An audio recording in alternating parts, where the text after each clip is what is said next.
Hey everybody, my name is Sarah. Welcome back to my channel. If you haven't already, subscribe below.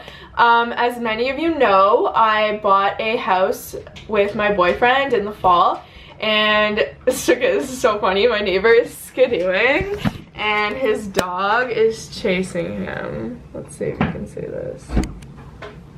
He's coming around. Watch, watch, watch.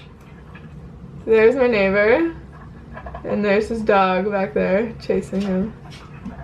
So cute. Okay. So I bought a house in the fall with my boyfriend, and he is 26 years old and I turned 23. So in this day and age, I think that like where I come from anyway, that is kind of young to be buying a house, because society is getting older with people moving out and getting a house because everything is so expensive. School is expensive. People are paying off school debt for years. Houses are expensive, and the amount that you need for a down payment is crazy these days.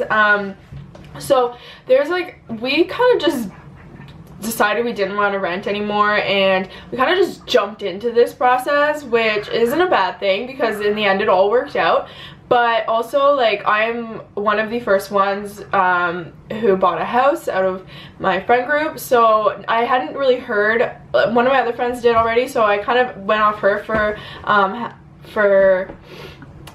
if I needed any advice. But other than that, I was on my own. I had no one to ask besides my parents and stuff, and my friends. I had no one to ask how their process of buying went. So yeah, we were on our own. We kind of jumped in. We had no idea what we were doing or what we were getting ourselves into, but let me tell you, it was a struggle. So here are 3 things that I learned that I wish I knew before buying a house. So the first one is to get your mortgage. Have your paperwork ready. This was the hardest part, I think, for us, because this was a weird situation for us, but my boyfriend, the place he was working at, they weren't taking taxes off for a few years, so he had to scan all his checks and do his own taxes kind of thing. But that left us screwed because usually you just give them your T4s, and he didn't have any T4s, so we had to go through so much paperwork for him to prove that he made money and paid his taxes and whatever, and that was so stressful. And then my job too was we had to get all the paperwork. So have all your paperwork ready to go, and make sure you know what paperwork you need, because it's crazy. You need to have proof of income, you need to have proof of taxes, you need to have proof of where your money's coming from that you're going to use before they'll even approve you for your house. And so all over the place. But also go to the bank and talk to a mortgage broker, and let her tell you your budget, because you will be surprised by how little they give you. So we were just looking. We hadn't even gone to see a mortgage broker, and we were looking at houses that we thought, we were like, oh yeah, we can afford that, and we probably could afford that a month, but the amount that they'll loan you is so much less than you think. So don't start looking at houses until you know how much you can spend, because you will be shocked and very disappointed. So yeah, so that was the first part. Now, number 2 is buying the house. You think, oh, I have my down payment, that's what your goal is. No, you need thousands more dollars than your down payment. You need to pay for your lawyer, which is about $1,300. If it's not your first time buying, which I'm assuming it might be for a majority of you, you have to pay $3,000 in land transfer taxes.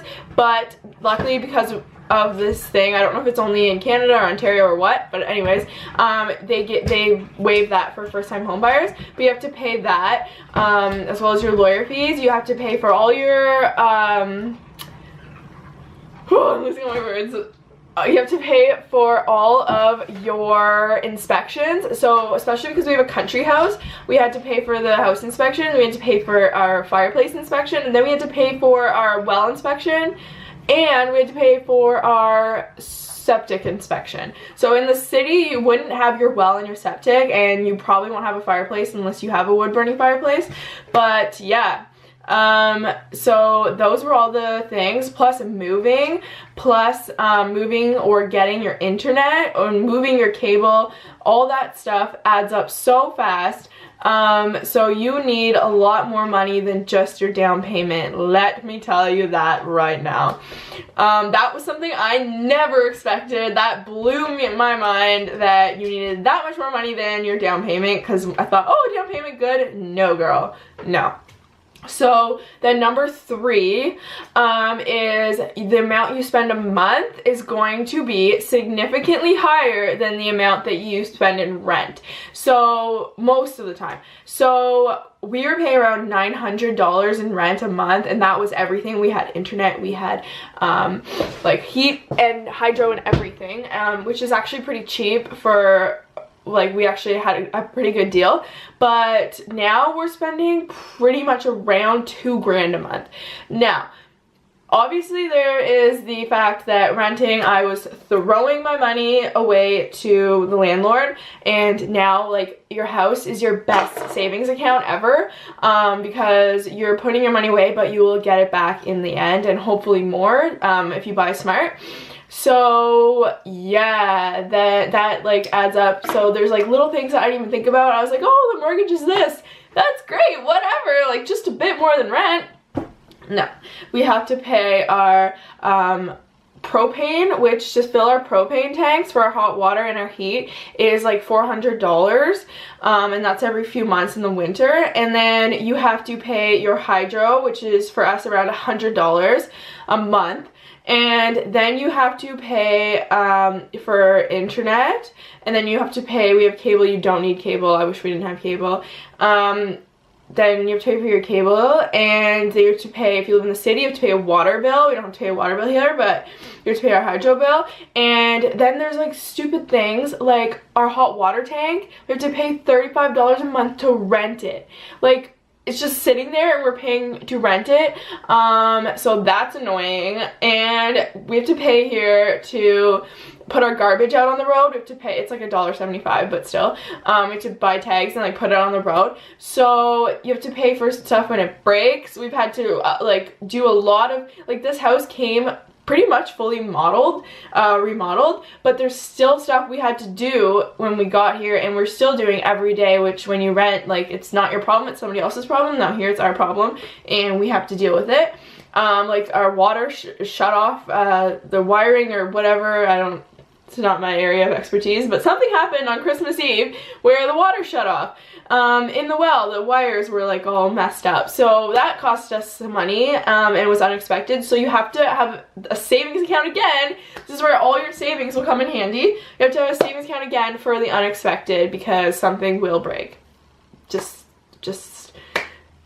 how life is, it will break. So yes, buying a house is so exciting, but you need to learn as much as you can before you purchase a house, because we jumped in and luckily everything worked out. It's all smooth sailing. We can afford everything, but be aware, because there's a lot of hidden costs in buying a house. So yeah, those are 3 things that I wish I knew before I bought a house. And I love my house. I wouldn't trade it for the world. I'm so happy I'm not paying rent anymore, but it is more expensive than owning, but in return you get something back from it at the end. So yeah, I hope this helped somebody. I hope somebody learned something. Comment down below if you have any homeowner tips or anything that you learned after you bought your house, because it was one of the most stressful processes I've ever been through, because of that 1 week where you make an offer and then there's the closing like thing. Like, you have a week to do all your inspections, to get all your paperwork. Our paperwork was where we fucked up. We went to a mortgage broker, and then she told us what we needed, and we never really got her the stuff. And then all of a sudden we found a house, and we were like, yeah, we want to buy it. She's like, well, you need all this. And we were running a dairy farm. The 2 of us were running a 6-person dairy farm that week. And yeah, I never thought I was gonna make it through that week. I almost gave up because it was too stressful, and here we are. So like I can't believe we're in this house. And it was like, there's still no houses in our price range that even close compared to this one for sale. So if we had not bought this house, we would have not bought a house. So yay, life works out. Trust the process, trust the planning, because this is just fell right into place with a little bit of hard work. But yeah, save, and always have more money than you think you'll need. And yes, thanks for watching.